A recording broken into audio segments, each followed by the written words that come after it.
Alright guys, so we're on discussion 10, the TED Talk with the Price of Shame with Monica Lewinsky.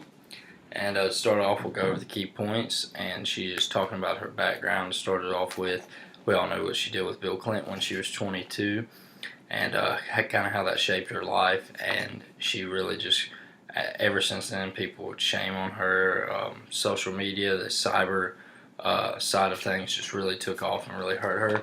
She talked about how some people deal with it, and she had probably one of the worst cases ever, to be honest, but how people have certain incidents, like the Tyler Clementi guy from Rutgers, how he was video doing stuff with another male, and he ended up committing suicide.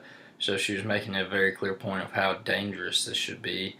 She talks about how her family's empathy helped her through this, and how anyone's empathy can just help people through this situation. She got very sentimental with it, and she talks about how public humiliation and cyberbullying really jacked up the price of these incidents that occur lately, and how public shaming needs to be stopped and it should be against the law, and that she kind of ends things with everybody needs compassion.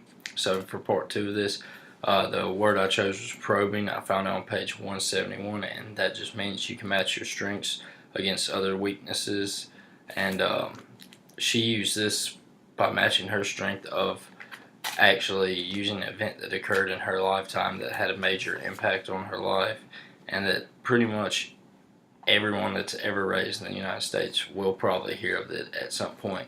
So she used that to be able to speak and relate with the people, and to really get into the crowd and let them feel the emotions that she went through, and she can help us cure this.